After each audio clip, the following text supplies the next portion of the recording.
हमारे साथ साइंटिस्ट मनीष पुरोहित जी है, जिन्होंने इसरो के चंद्रयान 2 व मंगलयान में काम किया था और वर्तमान में चंद्रयान 3 चंद्रमा पर जा रहा है। इसको लेकर देशवासी काफी उत्साहित है और वैज्ञानिक और इसरो के प्रमुख भी दावा कर रहे हैं। मनीष जी, आपका ईटीवी भारत में स्वागत है। धन्यवाद सर, वर्तमान में चंद्रयान 2 के बाद चंद्रयान 3 चंद्रमा पे जा रहा, किस तरह देखते हो?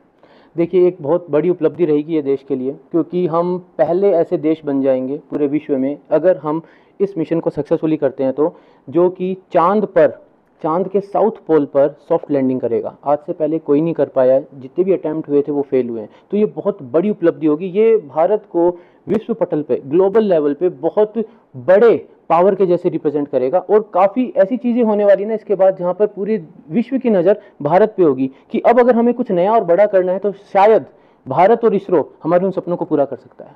अब चांद पर उतरने की पूरी प्रक्रिया क्या होगी सर? देखिए, अभी हम चांद के चारों तरफ जो घूम रहे हैं, तो हम चांद के चारों तरफ का जो पार्ट है उसमें सबसे पास चांद के होते हैं 25 किलोमीटर और सबसे दूर होते हैं 134 किलोमीटर।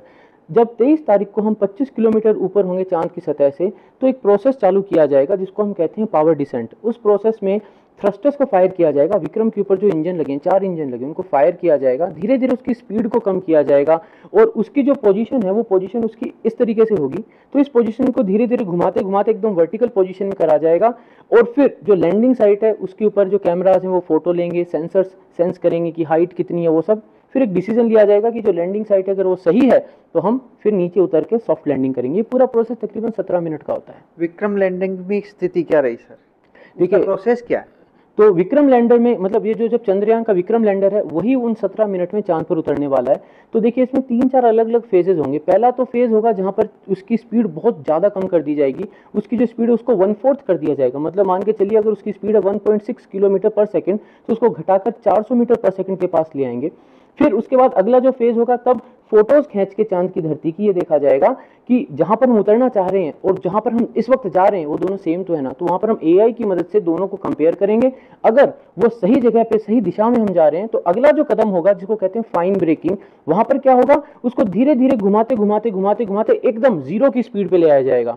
यानी जहां पर हमें उतरना है वहां से तकरीबन 800 मीटर ऊपर विक्रम जो है वो हवा में होवर करेगा। उसके कैमराज और सेंसर्स जो है जमीन को डिटेक्ट करेंगे कि हम कितना ऊपर हैं, वहां पर सब कुछ प्रॉपर तो है ना। और फिर धीरे धीरे उसको नीचे लाकर 150 मीटर की हाइट पे जब हम पहुंचेंगे तो वहां पे फिर से कैमराज देखेंगे कि भाई कोई पत्थर गड्ढा तो नहीं है। अगर नहीं है तो हम उतर जाने वाले हैं। ये सब 23 तारीख को होगा। सर, इसरो जो दावा कर रहा है चाहे कुछ भी हो जाए हम तो उतर के रहेंगे, इस दावे में क्या सत्यता है? देखिए, ये ऐसा है ना कि टेक्नोलॉजी का पार्ट अगर मैं बोलूं, साइंटिफिक एक्यूमेन का पार्ट मैं बोलूं, तो इसमें कोई भी गुंजाइश नहीं है कि हम सक्सेसफुल होंगे। मतलब सवाल ही नहीं उठता है तो कि हम तो हर हाल में सक्सेसफुल होने वाले हैं। देखिए क्यों?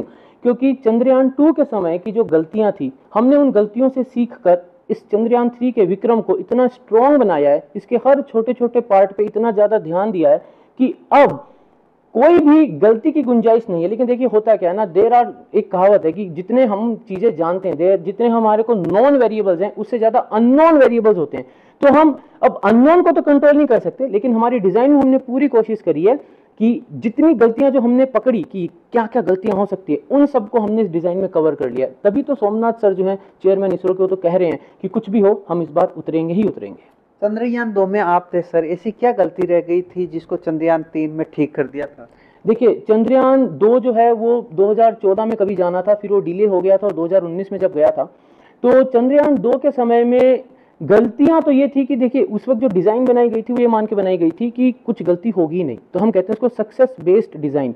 बट देन हुआ ये कि जब हम चांद पर पहुंचे और हम वहां पर जब उतरने की प्रक्रिया को चालू करा, तो जो उसके थ्रस्टर्स थे, उसके जो इंजन थे, वो थोड़ा सा अलग तरीके से बिहेव करने लगे।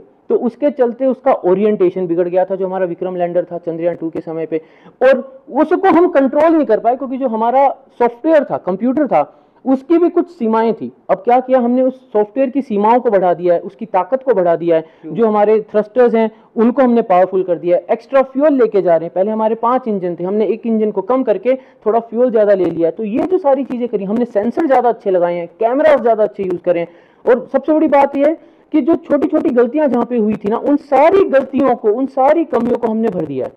तो यही कारण है जब हम ये कह सक रहे हैं कि हमें पूरा विश्वास है कि हम इस बार चांद पर उतरेंगे। आप एज ए वैज्ञानिक कितनी सफलता मानते हो सर? देखिए, एज अ वैज्ञानिक अगर मैं बोलूँ तो इसमें 100% सक्सेस मिलने वाली है।